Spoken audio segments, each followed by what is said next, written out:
Hello everyone, welcome back to my channel. This is Subhadeep Mondal, final year MBBS student of Medinipur medical college and hospital. তো দেখো, আগের ভিডিওতে আমি তোমাদেরকে বলেছিলাম যে ওয়েস্ট বেঙ্গলে কত সেফ স্কোর হতে পারে।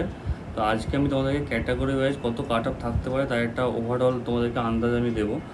দেখো, নিট ইউ 2026-এর যে ওয়েস্ট বেঙ্গলের স্টেট কোর্ট আর গভর্নমেন্ট এমবিবিএসের কাট অফ, তার জন্য তোমাদেরকে প্রথমে জানার প্রয়োজন যে মার্কস ভার্সেস র্যাঙ্ক এবারে কীরকম থাকতে পারে। ঠিক আছে, এক্সপেক্টেড যেটা দেখো আমি লিখেছি। দেখো এখানে মার্কস 2025-এ কত র্যাঙ্ক ছিল আর 2026-এ কত এক্সপেক্টেড হতে পারে। 650-এ 76 র্যাঙ্ক ছিল 2025-এ, এবারে 2026-এ 11 থেকে 12,500 বা তার একটু বেশি, মানে 13,000-এর মধ্যে তো থাকতে পারে, 650-এর মধ্যে যাদের র্যাঙ্ক তাদের থাকতে পারে 650 নাম্বারে। 600-তে আগেবারে ছিল 1,375, এবারে 38K থেকে 40K, মানে 40,000-এর মধ্যে থাকতে পারে।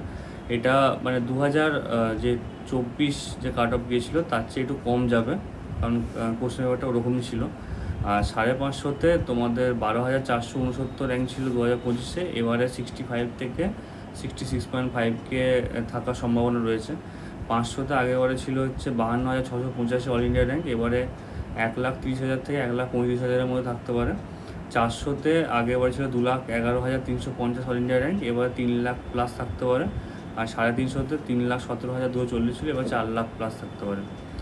আর একটা যেটা বলি যে এক্সপেক্টেড কাট অফ তোমাদের গভর্নমেন্ট এমবিবিএস স্টেট কোটার জন্য কত কী থাকতে পারে। ইউআরের জন্য যদি আমি বলি সেটা হচ্ছে 550 থেকে 590, প্লাস মাইনাস 5 ধরে চলো।